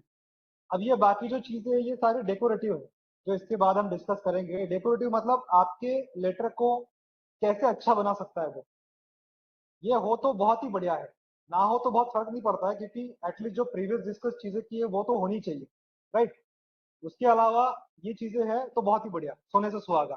ठीक है, तो क्या क्या वो चीजें हैं।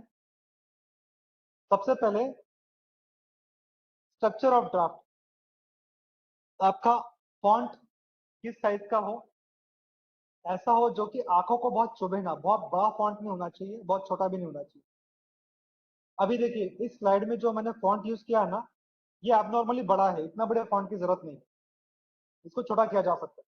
ठीक है, स्टाइल मतलब टाइम्स न्यू रोमन, कैम्ब्रिया, जो भी एक स्टाइल होती है ना अलग अलग टाइपिंग की, कोई तो भी एक ठीक ठाक की स्टाइल आपको चूज करनी है जो यूनिवर्सिटी एक्सेप्टेबल हो।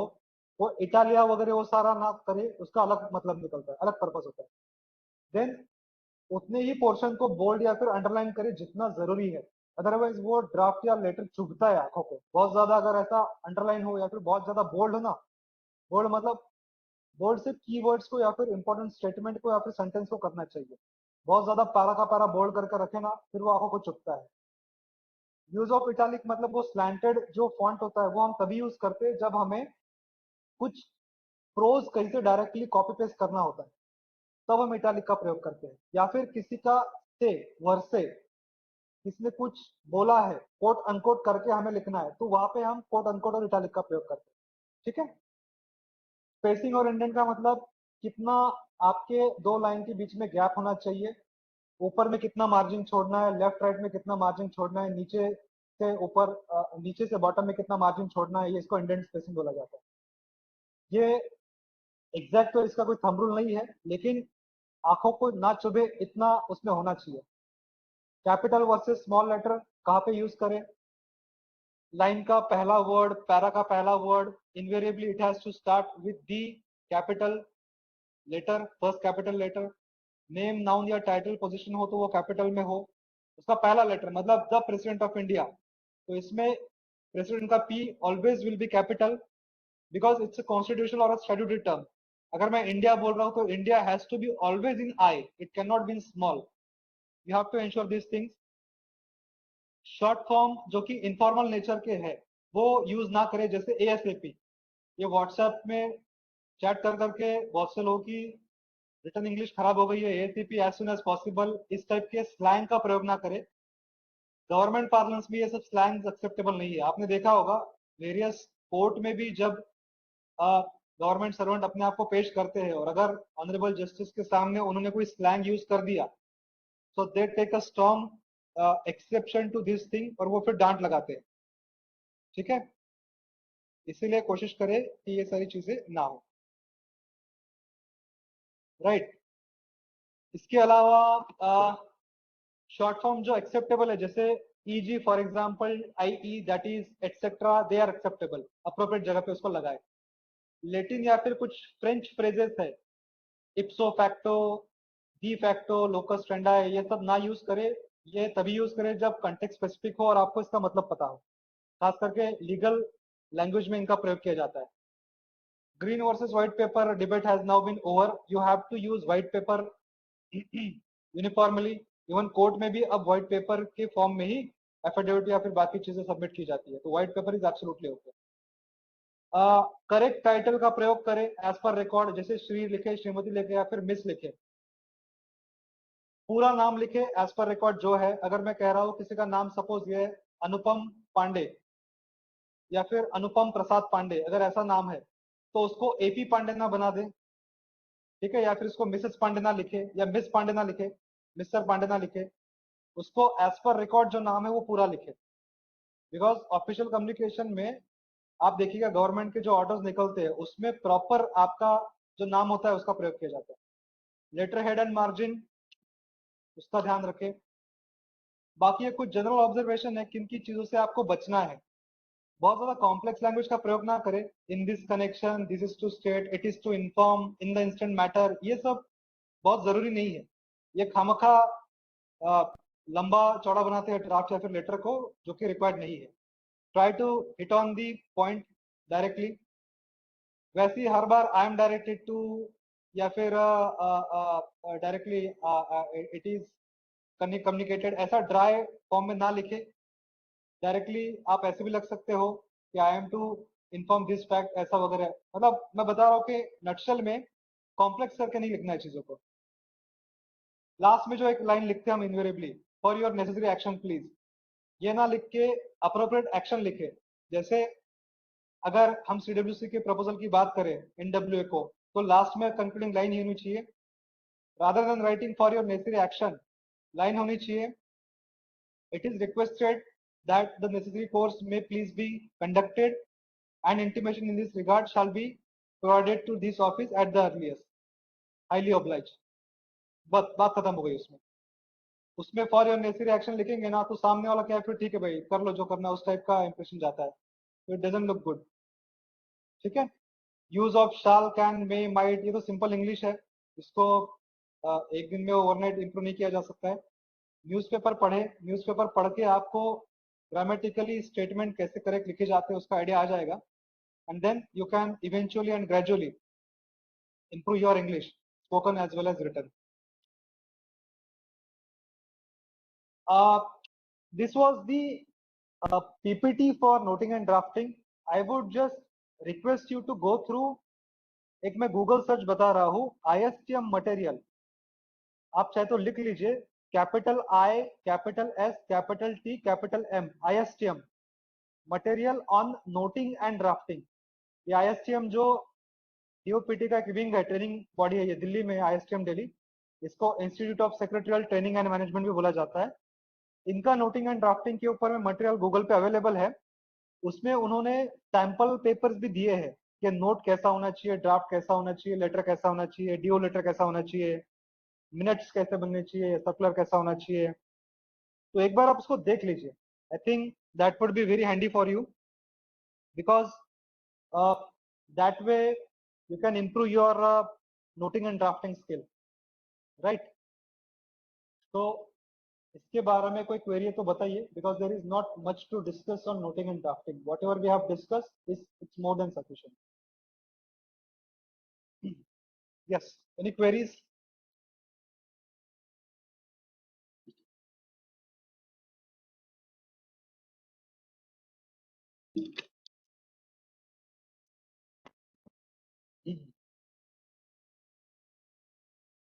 जी कोई क्वेरी है तो पूछिए please.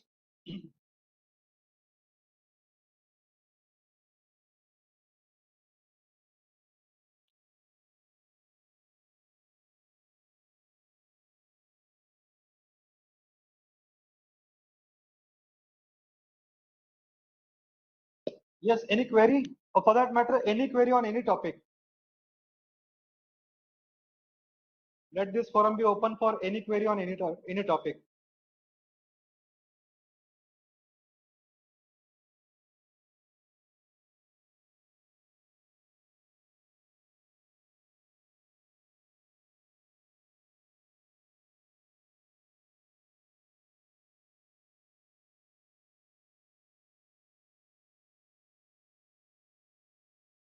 Yes, any query?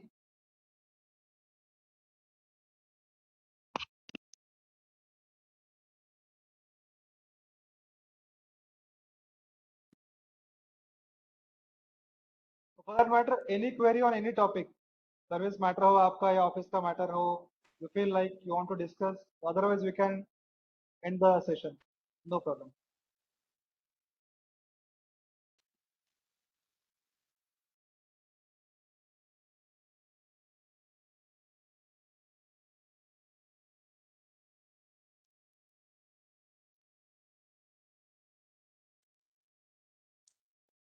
Okay, seems there is no query from any of the participants, sir. So, Right. If it's over from your side, then I think we can close the session. Yeah, we can close, sir. If at all any query arises with respect to my session, you can just revert back to me. I can try to answer it through WhatsApp also. Right, sir. Okay, So sir. thank you so much, all the participants. Thank you so much, NWA, for inviting me. Have a good day. Bye. Okay. Thank you. Okay, sir. Thank you so much, sir, for delivering the 2 sessions, and thank you for taking out time from your busy schedule and being with us and sharing your knowledge on these topics, sir. Thank you so much, sir. Thank you, sir. Thank you. Bye. Thank you. ठीक है, and participants के लिए we have uploaded the quiz for today as well, तो आप जाके submit कीजिए। और आज का दिन खत्म होता है, and now we will meet tomorrow at 10 AM in the morning. Okay, so thank you and bye. Thank you sir. Thank you sir.